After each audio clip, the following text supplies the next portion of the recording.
Bienvenidos a Club de Prensa en NTN 24. Transmitimos desde Washington, a 3 cuadras de la Casa Blanca. Al final de este programa, no lo olviden, pueden encontrarlo ustedes completo. Pueden encontrar partes en nuestra página de Facebook, también por nuestra cuenta de Twitter. Y el audio, el podcast, lo pueden escuchar en SoundCloud. Les doy la bienvenida a los periodistas invitados y a los analistas hoy a este programa. En primer lugar, Pablo Pardo, asturiano, español asturiano, y además corresponsal del diario El Mundo de Madrid. Bienvenido como siempre a este programa. Muchas gracias, Juan Carlos. José Jaime Hernández, corresponsal del Universal de México, bienvenido a esta mesa. Un placer. Y Muni Jensen, analista política del Club de Prensa, bienvenida a esta casa. Gracias. Y el primer asunto, Pablo, que aquí nos ven en Asturias, usted lo sabe. Efectivamente. El primer asunto tiene que ver con este proceso de elecciones primarias aquí en Estados Unidos para escoger los candidatos presidenciales que estarán presentes en las elecciones del 8 de noviembre. El próximo presidente de Estados Unidos se posesiona el 20 de enero del año 2017, es decir, en 11 meses prácticamente. Bueno, resulta que la parada en estas votaciones estado por estado, la de ayer, tuvo lugar en Nevada, que es un estado donde hay un poco menos de 3 millones de habitantes, que está prácticamente muy cerca de la costa oeste de los Estados Unidos. Y estaban compitiendo los republicanos. ¿Qué pasó ahí? Pues lo que se esperaba. El señor Donald Trump, multimillonario neoyorquino, logró el 45,9% de los votos, seguido por Marco Rubio, senador cubanoamericano de la Florida, con el 23,9%, y en tercer lugar otro senador hispano, Ted Cruz, aunque habla poco español el señor Cruz, que logró el 21,4%. Ya los periódicos dicen que Trump va enfilado a ser candidato, que prácticamente no va a tener ningún escollo grande, aunque hay que esperar la semana entrante al supermartes, el día 1 de marzo, porque en 12 estados, aquí en Estados Unidos hay 50 estados, va a haber votaciones para escoger a los candidatos. Y por otra parte, otros dicen que habría que esperar incluso hasta el 15 de marzo, cuando habrá votaciones en el estado de la Florida, que es un estado muy importante porque cambia. En unas elecciones es republicano, en otras es demócrata, es lo que aquí se llama un swing state o un estado columpio, por llamarlo de alguna manera. Aquí la pregunta es, ¿ya es imparable Trump? Yo sé que hemos hecho esta pregunta 250 veces. Yo sé que algunos periódicos como el New York Times, algunos columnistas dicen que todo lo de Trump es culpa de los medios de comunicación, pero lo cierto es que si un hombre tiene ese respaldo después de todo lo que dice, es indudablemente noticia. ¿Cuál es su parecer? Bueno, mi opinión es que sí, que si en lugar de Trump, la persona que ha ganado 3 de las 4 primarias republicanas, que ha quedado segundo en la que no ha ganado y que ha ganado las primarias por diferencias que van entre los 10 y los 20 puntos, si en lugar de Donald Trump fuera Jeb Bush, ya todos diríamos que aquí no hay nada que decidir, que la campaña va a ser entre Hillary Clinton y Jeb Bush. Si fuera Marco Rubio, pues exactamente lo mismo. La cuestión es que es Donald Trump y el Partido Republicano odia a Donald Trump.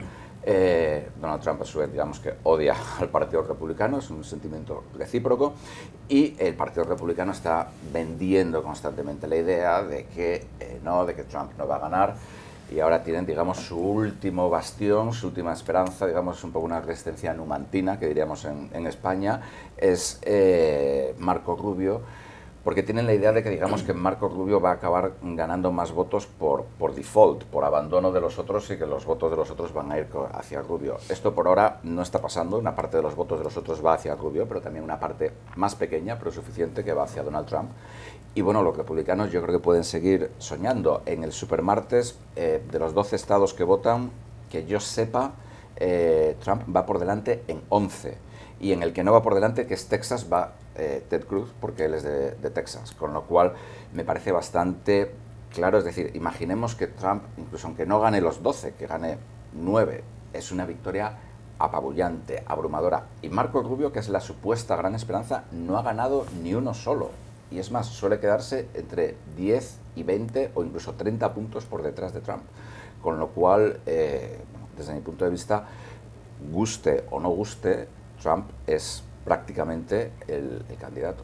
Decía Pablo eso de posición numantina, que es expresión española, y es una posición de obstinación, y se deriva de aquella época en que Escipión el africano fue enviado por el Imperio Romano a que derrotara a los iberos en una pequeña localidad llamada Numancia, muy cerca de Soria, y en efecto prefirieron ellos morir antes que entregarse. El Numancia de Soria además es un equipo de fútbol de segunda división del cual soy hincha yo, y en Soria también nos ven.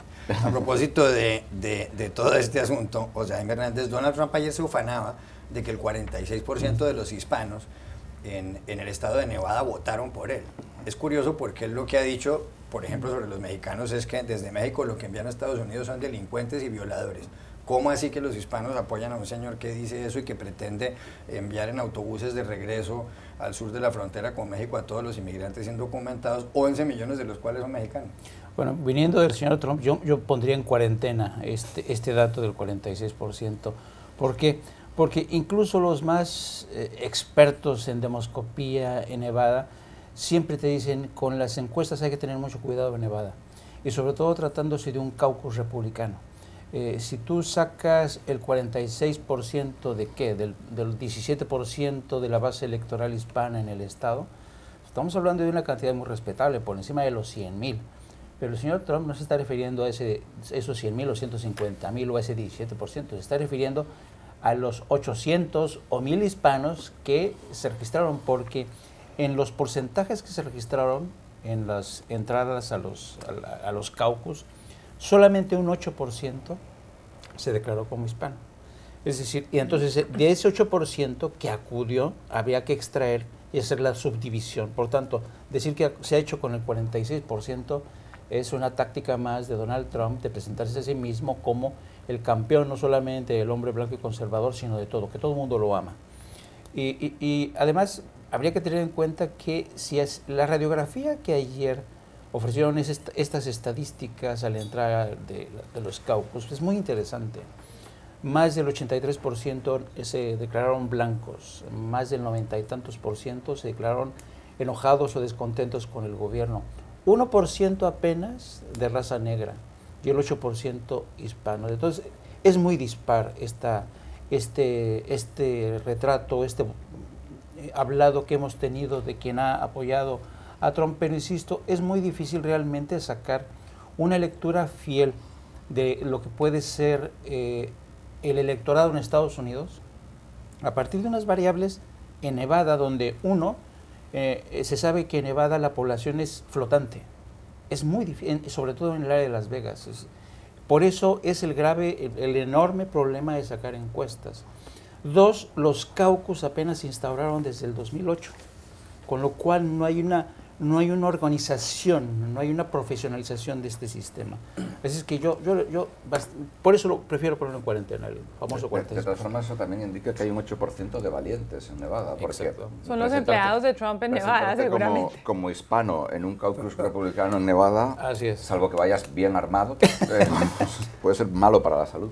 Humillante. A ver, esta campaña para la nominación republicana existe en 3 etapas. La primera etapa acaba de terminar esta mañana, y es los 4 que se llaman Early Voting States, los 4 estados que se votan de primeros. Es un trayecto de un mes, y de este trayecto ha salido Trump como un indiscutible triunfador. Se han filtrado, se han colado algunos candidatos que se han retirado en esta etapa de la campaña, incluyendo a Jeb Bush, y ahora es una campaña de 3.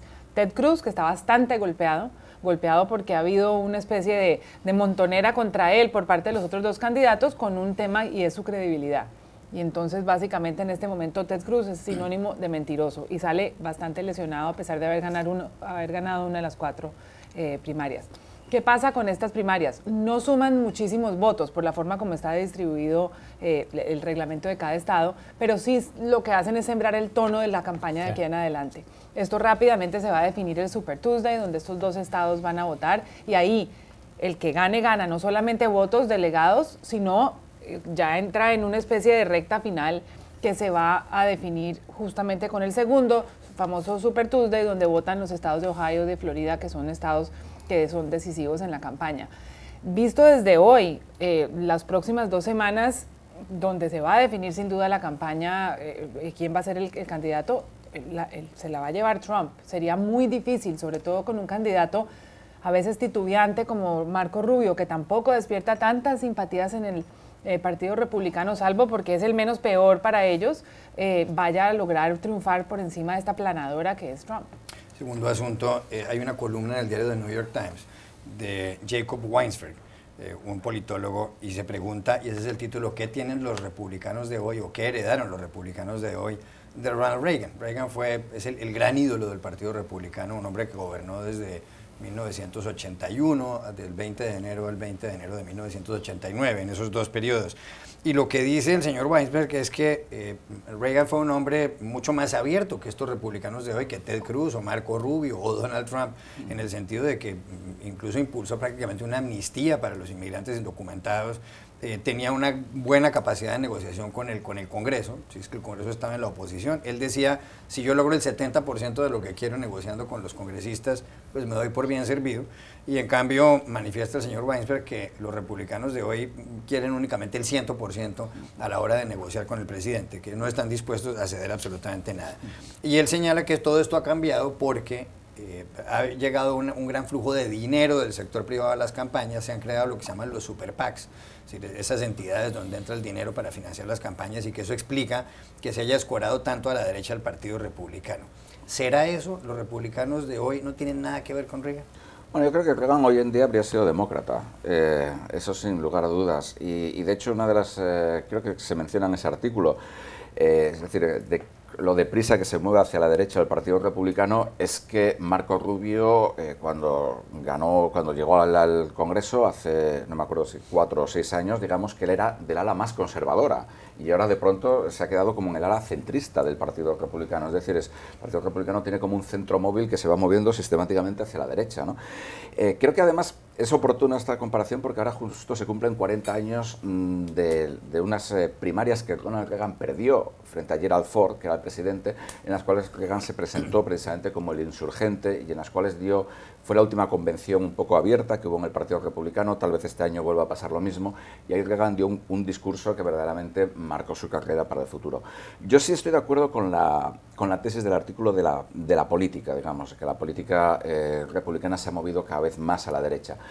Sin embargo, creo que Reagan sí que marcó una cosa, que es la retórica. Y la retórica yo creo que es muy importante porque, tal vez porque seamos periodistas, le demos mucha importancia a las palabras, pero también la historia se recuerda en forma de palabras. Reagan dio la idea de que el Partido Republicano es el partido de Estados Unidos, el partido de los valores, el partido que defiende lo que es bueno para el país y lo que lo simboliza. Y con eso Reagan indirectamente convirtió al Partido Republicano un poco en una religión. Y con el paso del tiempo, ya después de Reagan, a Reagan se le ha convertido como en el profeta de esta religión. Reagan también hizo cosas muy sutiles. Por ejemplo, comenzó su campaña en un pueblo, creo que de Mississippi, en el cual varias personas que peleaban por los derechos civiles de los negros habían sido asesinadas. Oficialmente no tenía ningún tipo de conexión, en la práctica sí que tenía una cierta conexión subyacente, ¿no? Lo que pasa es que ahora, claro, con gente como Trump directamente no hay conexión subyacente. Pero si bien creo que Reagan efectivamente era mucho más demócrata y mucho más pragmático, yo creo que es el presidente que más veces se ha reunido con un secretario general del Partido Comunista de la Unión Soviética. Sí que su retórica era mucho más dura y es ahora la retórica imperante en el Partido Republicano. Yo creo que hay una cierta sensación de nostalgia siempre en la política y sobre todo en campaña renacen estos ídolos del pasado, y yo creo que para Abraham Lincoln, Reagan tampoco era, digamos, Lincoln se habría muerto de pensar otra vez, se habría vuelto a morir de pensar que Reagan estaba en su mismo partido, porque en su momento era un hombre de derecha. Lo que pasa es que los valores conservadores de un gobierno pequeño, impuestos bajos y un alto gasto militar, que era básicamente la Biblia de Ronald Reagan, en este momento los conservadores lo que están es centrados en asuntos sociales, en asuntos como oponerse al matrimonio gay, oponerse al aborto, oponerse a la inmigración, oponerse a cualquier sentimiento de solidaridad humana como discurso de campaña. Entonces, creo que estas miradas al pasado deben ponerse en contexto. Reagan existió cuando estaba empezando a ser tan importante la televisión en la política. Ahora la televisión es menos importante que las redes sociales. Estas son comparaciones que surgen en medio de las campañas. Jaime Hernández. A mí me gusta mucho la línea argumental de Pablo, porque efectivamente yo creo que Ronald Reagan, parafraseando al autor del artículo, se convirtió en un santo patrón de los republicanos. Y en muchos sentidos Ronald Reagan, porque era un genio a la hora de construir la narrativa, estas palabras, estas frases de el imperio del mal para referirse a la Unión Soviética, a la extinta Unión Soviética. Y Ronald Reagan en muchos sentidos construyó una catedral una catedral del Partido Republicano, pero la enorme diferencia en aquel entonces de Ronald Reagan era una catedral en la que todos cabían. Era una catedral en la que podían entrar los inmigrantes, estaba considerado el centro, era una catedral donde podrían todo el mundo escuchar el evangelio según Ronald Reagan. ¿Y qué es lo que ha pasado ahora? El Partido Republicano se ha convertido en una parroquia escondida en un recóndito barrio de blancos temerosos de lo mucho que ha cambiado el país con el avance de estas minorías, con el cambio de paisaje demográfico. Y yo creo que la catedral de Ronald Reagan ya ha quedado atrás. Se han autoexiliado esta minoría de blancos, han reconstruido el Partido Republicano para dejarlo completamente irreconocible. Un hombre además con mucho sentido del humor, Reagan. Mucho sentido del humor, era un tipo muy chistoso. Cuando lo eligieron presidente de los Estados Unidos, él, que había sido un mal estudiante, dijo una de las cosas más importantes de ser elegido presidente de Estados Unidos es que automáticamente las calificaciones de uno en el colegio se convierten en secreto de Estado. Ya regresamos a Club de Prensa. Volvemos a Club de Prensa en NTN 24 en Muni. Ayer el presidente Barack Obama anunció que le envía al Congreso aquí en Estados Unidos un plan para cerrar el centro de detención de Guantánamo, donde ha habido torturas. Después del 11 de septiembre, a ese centro fueron a parar casi 800 presos, supuestamente vinculados con el terrorismo radical islámico, con el integrismo. Eso se fue reduciendo el número de presos. Cuando llegó Obama al poder en el 2009, había un poco más de 230, ahora hay 91, y Obama pretende que algunos de esos presos vayan a otros países y que otros sean trasladados aquí a Estados Unidos a cárceles de máxima seguridad. El Congreso en Washington está dominado por la oposición republicana y el presidente del Senado, el jefe, el líder de la mayoría republicana del Senado, Mitch McConnell, dijo que esto está muerto el plan y que no le van a aprobar absolutamente nada a Obama. ¿Para qué hizo Obama eso entonces? Fue una promesa de campaña, de su primera campaña, y no la va a poder cumplir. Porque la Casa Blanca está obsesionada por el legado de Obama y por mantener una especie de halo histórico alrededor de la presidencia de Obama, y por eso acometen torpezas como la que cometieron ayer, que fue hacer algo que en teoría es muy bueno, que es cumplir la promesa de campaña 7 años después de cerrar la cárcel de Guantánamo, y presentar un plan que no tiene cómo salir adelante. Por un lado, está lleno de errores tácticos, no soluciona unos problemas realmente serios de la justicia de Estados Unidos, como son la detención indefinida, solo trastean el problema de Guantánamo a donde sea que terminen, si llega a pasar por el Congreso estos terroristas. Es algo que se hizo claramente para un asunto de reputación y carece de todo fondo y posibilidad. Y noticias en México, José Jaime, porque el subcomandante Marcos, Sebastián Guillén, el hombre que levantó a la guerrilla zapatista el 1 de enero de 1994 y que siempre tenía su pasamontañas, estuvo acusado todo este tiempo de algunos delitos como amotinamiento y sedición, y ayer, por razón de una prescripción, un juez, Juan Marcos Dávila Rangel, declaró prescritos los cargos, o sea que ya no hay acusaciones contra el subcomandante Marcos. ¿Esto qué significa para México? Bueno, significa que el movimiento que en su momento llegó a calificarse como un movimiento, una guerrilla de la posmodernidad, que llegó para poner en evidencia los claroscuros de la realidad política mexicana y sobre todo la realidad económica. Yo me recuerdo que en diciembre de 1993 todos los mexicanos nos fuimos a la cama soñando en este futuro prometedor del Tratado de Libre Comercio con Estados Unidos y Canadá. Y al día siguiente viene una insurrección armada en el estado de Chiapas que dejó al descubierto hasta qué punto estábamos soñando y estábamos creyendo que estábamos subiendo al tren de la modernidad para ir al primer mundo, y no, había en el último vagón estas comunidades indígenas olvidadas. Y yo creo que el comandante Marcos, después de todo este tiempo que estuvo en la mira, cuya causa estaba viva, ha sido beneficiario de una especie de amnistía encubierta que se produce precisamente a los pocos días de que ha ido el Papa Francisco, donde no hubo ningún problema en Chiapas. Y de lo que quede de aquel movimiento, de aquella insurrección en la que desde un primer momento el ejército zapatista dijo que ellos lo que no querían era convertirse en un movimiento armado, no querían el poder, no querían derrocar a nada, querían sobre todo que los vieran.